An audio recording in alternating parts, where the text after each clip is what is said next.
Hello again, everyone. It's Brian Rufkahr with Schneider Real Estate.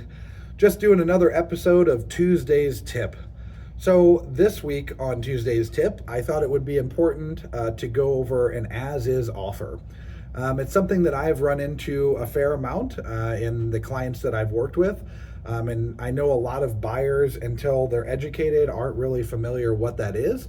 And you will sometimes see that in when you're looking on Zillow and stuff like that. You don't always see it, but sometimes in the marketing remarks where they're listing out all the things, you'll see, as is.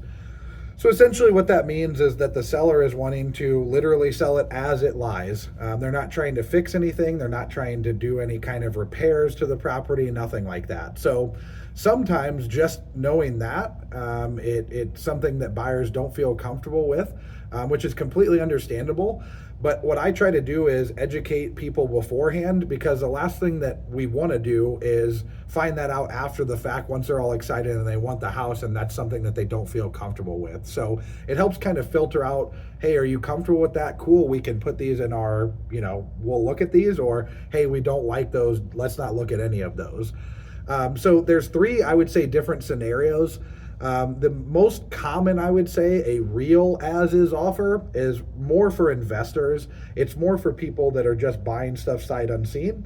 It's where you do not do any inspections whatsoever.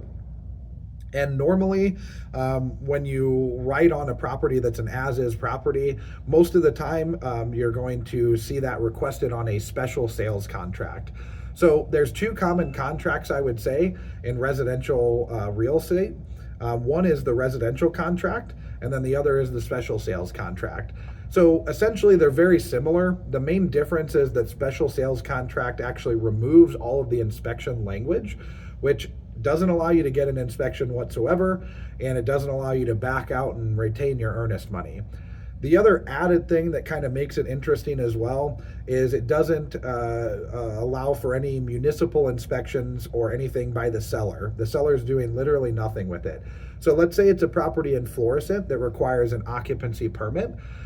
There's lots of municipalities throughout our region where they send a officer, a code enforcement type person that's going to look at the exterior. They might look at the interior, but they're going to do some sort of inspection to the property. And what they're doing is making sure that all safety and hazard concerns are taken care of. And then they're going to have a report.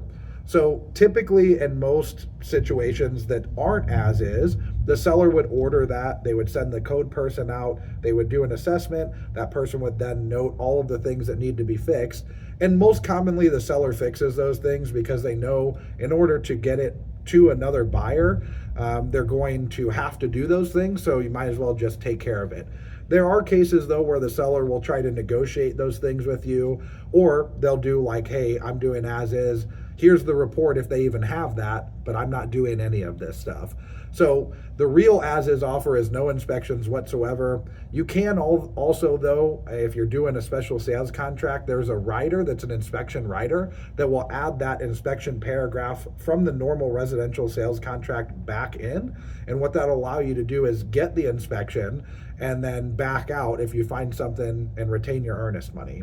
So that's a way to kind of do that.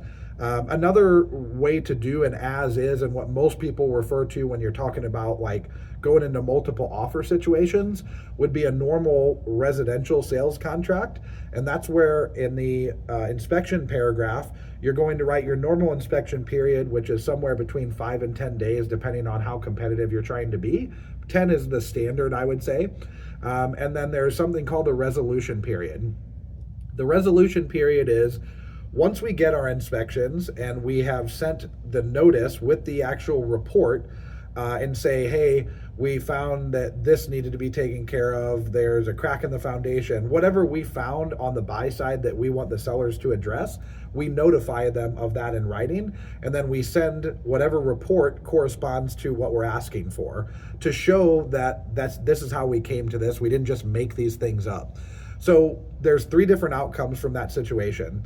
The seller can go, hey, we'll take care of it, not a problem.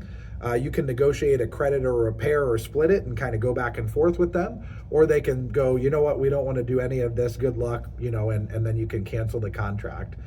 So when you're writing on a residential sales contract and you're wanting to be competitive and show an as-is offer, you're still going to do the inspections, which is definitely recommended before you purchase any property. But in the resolution period, you're going to have 0 days. So essentially, you're saying we're going to get the inspections just to protect ourselves, but we're not going to ask you to do anything no matter what we find. And that's looked at, obviously, if you're on the seller side, as preferable, because it's like, hey, great, these people are going to take it as it is no matter what they find, and we're good to go. The way that I kind of utilize this to my clients' benefit, to try to leverage our position not too long ago, was to do like what I like to call like a modified as is. Essentially, what we did is we wrote the inspection period as 7 days. We did the resolution period as 0 days, we did the resolution period as 7 days. But what we said in our contract is that, hey, we're not going to ask for anything single item repair that is under $5,000. So that's essentially letting the seller know that, like, yes, we're not going to go completely as is, but we're also not going to be the other end of the spectrum, which is what some buyers do, where they get the inspection report back and they want to ask for literally everything. And on the sell side, that can be kind of something that is looked at as not so preferable. So this is a way to show the seller, hey, we're not going to nickel and dime you on tiny things here and there like some people might. We are serious, and what we're going to do is we're only going to ask you for things that singly cost over $5,000. So if we find there's a huge crack in the foundation and it needs to be piered, and we get a quote from a reputable company that says, hey, this is going to cost $8,000, then what we're going to do is we're going to go through that notification process where we're going to go, here, this is what we found, here's how much it's going to cost, and then we have that resolution period to discuss, hey, are you going to say, hey, we're not doing any of this? Are we going to go back and forth and maybe split it or do something creative like that? Or are you just going to say, hey, I understand, I'll take care of that for you? So those are the information about as-is offers that I have for you. I know this can be overwhelming, and it is something that is very detailed and particular. And that's why it's helpful to deal with a professional like myself when you're buying and selling real estate and things like that. It's really a protection for you just to make sure that the best outcome comes for you. So other than that, if you guys have any questions, if there's anything else that I can help you with, just please let me know, call or text me, and I will see you guys on tomorrow for Walkthrough Wednesdays. Have a good rest of your evening.